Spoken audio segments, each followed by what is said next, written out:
বেগম জিয়ার শারীরিক অবস্থা অপরিবর্তিত। স্বাস্থ্যের উন্নতি হলে নেওয়া হবে বিদেশে। বিজয়ের মাসের দলীয় কর্মসূচি স্থগিত ঘোষণা বিএনপির। তার শারীরিক অবস্থা অপরিবর্তিত রয়েছে। বিদেশ যাওয়ার ব্যাপারে মেডিকেল বোর্ড এখনো কোনো পরামর্শ দেননি। গুরুতর অসুস্থ অবস্থায় কর্মসূচিটি স্থগিত রাখছে। চিকিৎসার জন্য বেগম জিয়াকে বিদেশ নিতে চাইলে সহযোগিতা করবে সরকার। তারেক রহমান ফিরতে চাইলে একদিনের মধ্যে দেবে ট্রাভেল পাস। তারেক রহমান সাহেব আজকে বলেন যে উনি আসবেন আগামীকাল, ওনাকে আমরা এটা দিয়ে পরশুদিন উনি প্লেনে উঠতে পারবেন, কোনো অসুবিধা নেই। উনি ঢাকায় পদার্পণ না করলে যে নির্বাচন হবে না বা সুষ্ঠু হবে না, এটা আমার ঠিক মনে হয়। যদি একটু ইমপ্রুভ করে তাহলে নিয়ে যাওয়া হবে, সেজন্য বিভিন্ন অ্যারেঞ্জমেন্ট পার্টির পক্ষ থেকে করা হচ্ছে, আমরা সহায়তা করতেছি। একই দিনে নির্বাচন ও গণভোটের আদেশ বাতিল করে নতুন গেজের দাবি জামায়াতের। নির্বাচনের পরিবেশ নিয়ে হতাশ এনসিপি, মতভিন্নতা ভুলে ঐক্য চায় বিএনপি। বেগম খালেদা জিয়ার শারীরিক অবস্থা অপরিবর্তিত। দলীয় প্রধানের অসুস্থতার কারণে তাই বিজয়ের মাসের কর্মসূচি স্থগিত করেছে বিএনপি। বিদেশের চিকিৎসার বিষয়ে এখনো মেডিকেল বোর্ড কোনো সিদ্ধান্ত নেয়নি বলে জানিয়েছেন নেতারা। আর সুস্থতার জন্য চেয়েছেন দেশবাসীর দোয়া। ফুসফুস ও হৃদযন্ত্রের সংক্রমণ নিয়ে রাজধানীর এবার কেয়ার হাসপাতালের সিসিইউতে চিকিৎসাধীন বিএনপি চেয়ারপারসন বেগম খালেদা জিয়া। সাবেক এই প্রধানমন্ত্রীর স্বাস্থ্যের খবর নিতে প্রতিদিনের মতো রোববার সকালেও হাসপাতালের সামনে আসেন নেতাকর্মীরা। তাদের প্রার্থনা দ্রুত সুস্থ হয়ে উঠবেন বেগম জিয়া। ইনশাআল্লাহ আমাদের নেত্রী, আমার গণতন্ত্রের মা, ইনশাআল্লাহ আমাদের মাঝে ফিরে আসবে। সবাই প্রার্থনা করে যাতে দেশনেত্রী বেগম খালেদা জিয়া আবার আমাদের মাঝে সুস্থ হয়ে ফিরে আসে। মানুষের অধিকার প্রতিষ্ঠার জন্য এই নেত্রী যে অপরিসীম ত্যাগ স্বীকার করেছেন সেটা সর্বজন বিদিত। আজকে উনি যে অবস্থায় রয়েছেন সেইখানে আমরা শুধু মানুষের কাছে দোয়া চাই। এদিকে দুপুরে নয়াপল্টনে কেন্দ্রীয় কার্যালয়ে জরুরি সংবাদ সম্মেলনে বিএনপির সিনিয়র যুগ্ম মহাসচিব রুহুল কবির রিজভী জানান, বেগম খালেদা জিয়ার শারীরিক অবস্থা অপরিবর্তিত। বিদেশে চিকিৎসার বিষয়ে এখনো মেডিকেল বোর্ড কোনো সিদ্ধান্ত নেয়নি।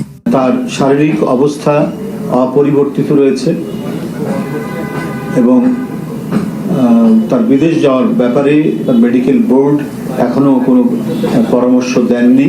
বেগম খালেদা জিয়া অসুস্থ থাকায় বিএনপির বিজয় দিবসের কর্মসূচি স্থগিত করা হয়েছে বলেও জানায় রিজভী। এই কর্মসূচিটি স্থগিত রাখছি। তারেক রহমান দেশে ফিরতে চাইলে সরকার একদিনের মধ্যে ট্রাভেল পাস দেবে বলে জানিয়েছেন পররাষ্ট্র উপদেষ্টা। চিকিৎসার জন্য বেগম জিয়াকে বিদেশ নিতে চাইলেও সরকার করবে সহযোগিতা।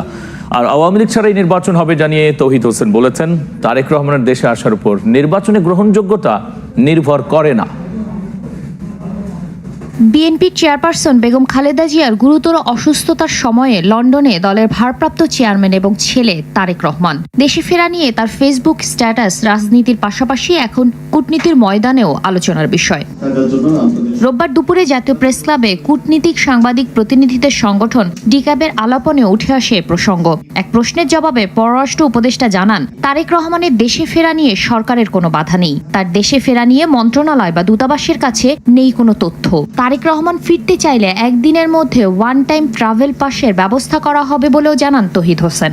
বাংলাদেশ সরকারের পক্ষ থেকে কোনো বিধি নিষেধ নেই। তারেক রহমান সাহেবের দেশে আসার ব্যাপারে আগ্রহ আছে কি নাই সেটা আপনাদের মাধ্যমে আমি জানি, কারণ পত্রপত্রিকাতে যেটুকু আসে আমার কাছে আলাদাভাবে কোনো ধরনের কোনো তথ্য নাই। পাসপোর্ট থাকে না বা মেয়াদ উত্তীর্ণ হয়ে যায়, তখন কেউ যদি আসতে চান তাকে আমরা ওয়ান টাইম পাস একটা দিয়ে দিই আর কি, একবার দেশে আসার জন্য। তো এটা দিতে একদিন লাগে। উনি যদি আজকে বলেন যে উনি আসবেন আগামীকাল, ওনাকে আমরা এটা দিয়ে পরশুদিন উনি প্লেনে উঠতে পারবেন, কোনো অসুবিধা নেই। বাংলাদেশ যদি তার নাগরিককে ফেরত আসতে দিতে চায়, আরেকটি দেশ সেটা কি করে নিষেধ করবে বা বন্ধ করবে?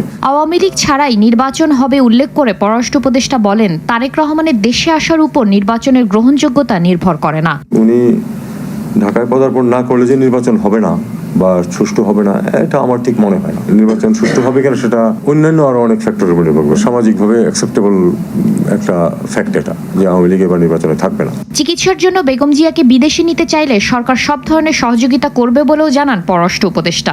এই মুহূর্তে উনি আসলে বিদেশে যাকে নিয়ে যাওয়ার মতো অবস্থায় নেই, যদি একটু ইমপ্রুভ করে তাহলে নিয়ে যাওয়া হবে এবং সেজন্য বিভিন্ন অ্যারেঞ্জমেন্ট পার্টির পক্ষ থেকে করা হচ্ছে, আমরা সহায়তা করতেছি, যেটুকু যেখানে সহায়তা প্রয়োজন আমরা করব। দিল্লির সঙ্গে ঢাকার উষ্ণ সম্পর্ক শুধুমাত্র দুদেশের সরকারের মধ্যে ছিল, জনগণের মধ্যে নয়। উল্লেখ করে তিনি বলেন, শেখ হাসিনাকে ফেরত না দেওয়ার একটি ইস্যুতে ভারতের সঙ্গে সম্পর্ক আটকে থাকবে না। যদি শেখ হাসিনাকে ফেরত না দেয়, শুধু একটি ইস্যুতে আমাদের সম্পর্ক আটকে থাকবে না। একই দিনে নির্বাচন আর গণভোটের আদেশ বাতিল করে নতুন গেজেট জামাত সহ 8 দল রাজশাহী বিভাগীয় সমাবেশে এই দাবি জানিয়েছেন জামাতের সেক্রেটারি জেনারেল। আলাদা আয়োজনে দলটির আমির বলেছেন, জামাত সরকার গঠন করলে কোনো দাবি নিয়ে কাউকে রাস্তায় নামতে হবে না।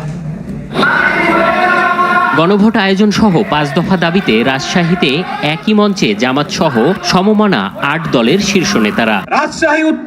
সমাবেশে জামাতের সেক্রেটারি জেনারেল মিয়া গোলাম পরোয়ার বলেন, একই দিনে নির্বাচন ও গণভোট সাধারণ মানুষ চায় না। এ বিষয়ে আদেশ বাতিল করে নতুন গেজেট বা প্রজ্ঞাপন জারির দাবি জানান তিনি।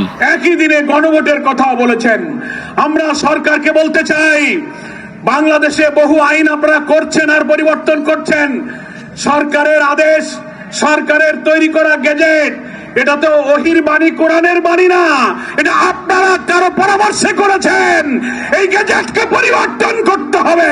এদিকে সকালে রাজধানীতে এক সেমিনারে দলের আমির ডাক্তার শফিকুর রহমান বলেন, কিছু খারাপ রাজনীতিবিদদের কারণে দেশ পিছিয়ে পড়ে, তাদের মূল ধরে টান দিতে হবে। জামাত সরকার গঠন করলে কোনো দাবি নিয়ে আন্দোলন করতে রাস্তায় নামতে হবে না। অগ্রিম সুসংবাদ দিয়ে রাখতে চাই, সমাজের কোনো সেকশনের কোনো দাবি দাওয়া নিয়ে সরকারের কোথাও কোনো ধর্ণা দিতে হবে না এবং কোনো মিছিল মিটিং করতে হবে না। এ সময় কমিউনিটি ক্লিনিকের 200 কর্মীর মধ্যে কমিউনিটি ক্লিনিক স্বাস্থ্য সহায়তা ট্রাস্টের পক্ষ থেকে পুরস্কার তুলে দেন তিনি। এম এ আজিম, সময় সংবাদ, ঢাকা। মাঠ পর্যায়ে এখনো সুষ্ঠু ও নিরপেক্ষ নির্বাচনের পরিবেশ তৈরি হয়নি বলে জানিয়েছেন এনসিপি ও জামায়াত নেতারা। এ সময় মতভিন্নতা ভুলে সবাইকে ঐক্যবদ্ধ হওয়ার আহ্বান জানিয়েছেন বিএনপির নেতারা। দলগুলোর মানসিকতা পরিবর্তন না হলে সুষ্ঠু নির্বাচন বা টেকসই গণতন্ত্র সম্ভব নয় বলে জানিয়েছেন সুশাসনের জন্য নাগরিকের প্রধান নির্বাহী বদিউল আলম মজুমদার। রাজস্থানের সিডব্লিউ মিলনায়তন এক সেমিনারে একথা বলেন তারা। আগামী ফেব্রুয়ারিতে ত্রয়োদশ নির্বাচন, ডিসেম্বরের দ্বিতীয় সপ্তাহে তফসিল ঘোষণার কথা জানান সিইসি। জাতীয় নির্বাচন ও জুলাই সনদ বাস্তবায়নে গণভোট একই দিনে আয়োজনের ঘোষণা দিয়েছে সরকার। মাঠের সমীকরণে এগিয়ে থাকতে প্রচারণার তোড়জোড় দেখা যাচ্ছে প্রার্থীদের। তবে সুষ্ঠু নির্বাচন আয়োজনে এখনো পরিবেশ সৃষ্টি নিয়ে ভিন্ন মত রাজনৈতিক দলগুলোর। 20 দিন আগে আপনি রিপোর্ট দিলেন যে 67% ভোট কেন্দ্র ঝুঁকিপূর্ণ। তো এখন 20 দিন পরে আমি কিন্তু স্বাভাবিকভাবে জানতে চাইবো যে আপনি তাকে কতটুকু কমিয়ে এনেছেন। নির্বাচন কমিশন গঠন হওয়ার পর থেকে তারা যে সমস্ত কার্যক্রমগুলো চালিয়েছেন সেগুলো এখনো জনপ্রত্যাশা পূরণ করতে পারেনি। পলিটিক্যাল কালচার, এখন সিটি কর্পোরেশন আইসা যে বিলবোর্ড খুলবে, পোস্টার লাগাবে, সিটি কর্পোরেশনের তো টাকা দিছি আমরা সবাই, সে কি আব্বাস ভাই আর হেলাল ভাই পোস্টার লাগানোর জন্য পেইড করা হয়েছে? যে পোস্টার লাগাইছে তাকে খুলতে হবে। নির্বাচনের পরিবেশ নিয়ে এখনো সন্তুষ্ট নয় গণ অধিকার পরিষদ ও বিপ্লবী ওয়ার্কার্স পার্টি।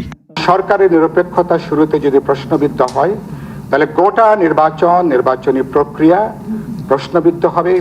আওয়ামী লীগকে যদি আপনি সুযোগ দেন, এই পদধারী নেতাদেরকে, তারা এমন ধরনের অরাজকতা সৃষ্টি করবে, নির্বাচনটা আর করতে পারবেন না। নিজেদেরকে ভেতর থেকে অন্তর থেকে ধৌত করতে না পারি, পরিষ্কার করতে না পারি, তাহলে অন্য কোনো বিষয় দিয়ে কোনো কিছু হবে, আমি অন্তত এটা বিশ্বাস করি না। অন্যদিকে ডক্টর বদিউল আলম মজুমদার রাজনীতিকে ব্যবসা ও পেশি শক্তির হাতিয়ার মন্তব্য করে বলেন, শুধু সুষ্ঠু নির্বাচন করেই টেকসই গণতন্ত্রের পথ উত্তরণ সম্ভব নয়। ক্ষমতার সাথে যাদের কাছেই যুক্ত আছে, আমরা যদি এই বিষয়ে যদি নজর না দেই এবং এর সাথে দুর্বৃত্তায়ন, দুর্নীতি এগুলো সম্পৃক্ত, তাহলে কিন্তু আমরা হয়তো একটা সুষ্ঠু নির্বাচন পাবো, কিন্তু গণতান্ত্রিক উত্তরণ হওয়ার পথটা আগামী নির্বাচন সুষ্ঠু আয়োজন করতে হলে মাঠ প্রশাসনের নিরপেক্ষতা, অস্ত্র পেশি শক্তি, অবৈধ অর্থের ছড়াছড়ি বন্ধ করে নির্ভয়ে ভোটারদের ভোট দেওয়ার পরিবেশ নিশ্চিত করা চ্যালেঞ্জ হিসেবে দেখছেন বিশ্লেষকরা।